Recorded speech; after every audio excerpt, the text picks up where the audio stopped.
Hello there, welcome back to Building a Home with Heart. As you can see, we're outside today.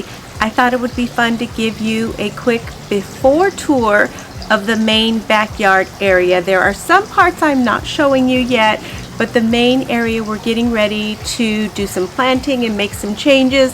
In fact, my husband already has his railroad kind of started to lay out, so that's going to be happening in the very near future. So before we make changes, I want you to see some of the problem areas and some of the things that I'm excited to get into the ground. So with that, enjoy the tour, and as always, thanks for stopping by. I wanted to take today to share with you the garden and the yard before we get started. This is a little shade area that we have that I've already brought a few things over from the old garden on Lemon. It is winter, so not a whole lot of interest going here, but it is a beautiful space for me to be able to plant shade things, especially because we are in the desert here and the highs in the summer could get to 110, 115, but we have the lovely shade of these pine trees here on the side yard, so I went ahead and put in a few shade-loving plants. Right directly across the street from us is the golf course, the community golf course, so it's a beautiful view for us. Not really a whole lot to do here, but the whole hillside going down to the street is ours, but that is somewhere to be worked on way into the future.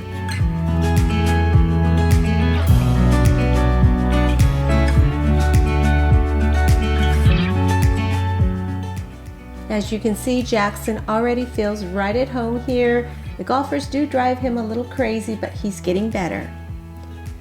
This is the main area of our backyard. You can see that my husband has already started to lay out the tracks for a railroad garden area here. So all that is gray rock or gravel will eventually be planted around the hardscape of his railroad, but that is somewhere down the road. Right now, this area along the fence is what I'm concentrating on. Number one problem area is that it's so exposed to the neighbor below us. Now, I've met them, they are lovely people, but I do want a little bit of privacy, but the view is gorgeous from here, so I have to balance it out. I have to be very careful that I just block the neighbor's house without blocking the beautiful view.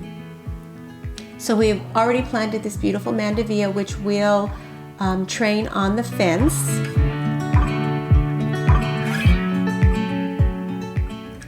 I also purchased some perennial vines. I have a raspberry here that will provide some coverage. And then on the other side, I have a grapevine. So between all of the vines and the plantings that I will do here, I'm sure that within the year we will have at least a little bit more coverage. One of the selling points of this particular lot was how it's nestled on a hill in the pine trees. When you move, it's all about little compromises, and one day I will share with you the full God thing that this property actually is to us, but for now, I just know that we are where we're supposed to be, and I look forward to making it my own. As you can see, I've snuck in a few perennials already. This coneflower I found on clearance at Lowe's, and it was actually 3 plants in one, so I divided it. We brought 3 Japanese maples from the Lemon property here, and I've already started amending the soil with rabbit droppings and the straw from their cage. Here's where the grapevine is going to go, and grapevines are fast growers and good coverage. So even if we don't get grapes right away, I know that the leaves will do what we want them to do. This area here will be one of my rose gardens. I brought a few roses from the old property, and the owners before us had already had some put in here. We did bring the rabbits from Lemon, but we did not bring the chickens. The chickens are housed about a mile or two from us at my brother's house. So it was actually a nice compromise. This was a pond at one point. I'm not really sure what we're going to do with it. I think it's going to be some kind of a tropical water feature, but that's one of the things that has to be filed for later.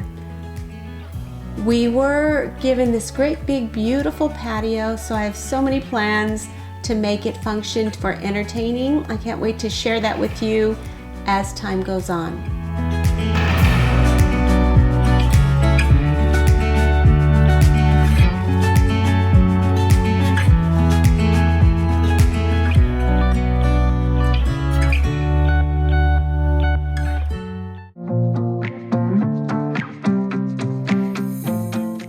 I had John for the weekend, so I decided to show him how to break down boxes. I let him use a dull steak knife. It was sharp enough to cut through the tape, but really not sharp enough to puncture him. So between the steak knife and scissors, he was able to break down the boxes that I had ready to go out to recycle.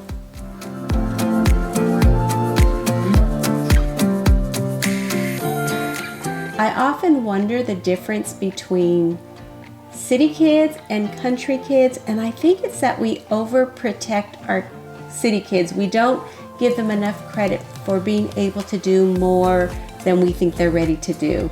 This is one instance where John proved me wrong. He was perfectly capable of breaking these boxes down for me, and I kept my mouth shut and I let him figure it out on his own.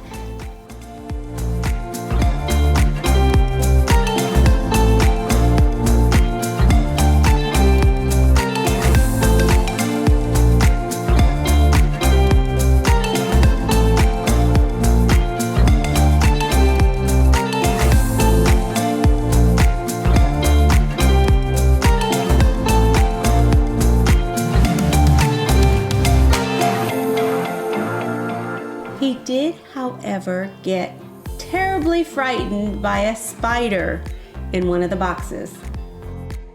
If you've been with me any length of time, you know that I have bunnies for bunny poop for their fertilizer, great fertilizer. This is the run that we made them here. I purchased these chain links on Amazon. I think I got 3 packs of them to make this configuration here. I had them separated. I do have 2 males. I had them separated, and one of them figured out how to easily climb over. So I have been letting them come together. It's kind of annoying for one of them because one of them is very frisky. So I put these blocks on in here so that number one, they had something to do. The one that doesn't want attention paid to it hops up on here and can be left alone. But I found when I put him in here by himself, he doesn't like it. He wants the other rabbit in. So we're seeing. We will see. I did have this closed all the way, like I said, but we're going with this configuration for now. And then I just cover it with shade cloth, and this is actually a very shady part of our new yard.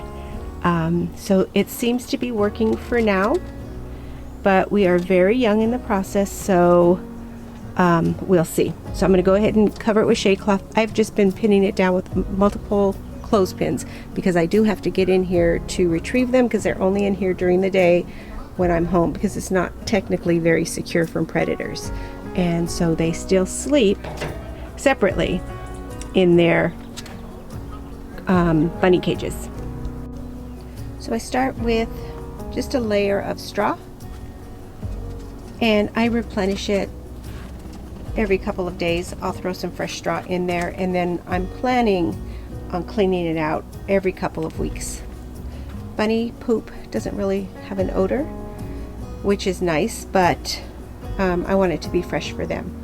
I will also throw in some food grade diatomaceous earth to help keep any kind of unwanted bugs out, and it's good for them.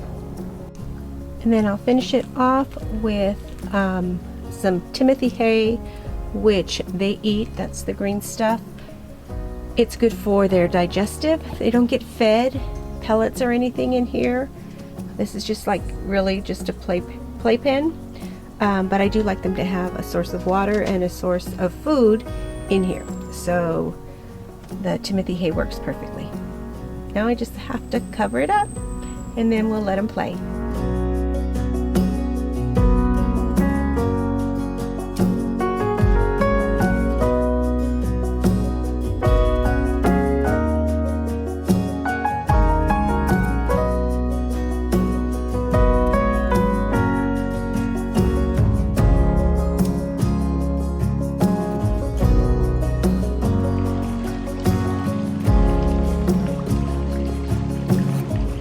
So that's a quick glance of the main backyard area. I wanted you to see a before, and I can't wait to share as it comes together. I didn't show you the vegetable area, what I like to call our food forest. I will save that for another time.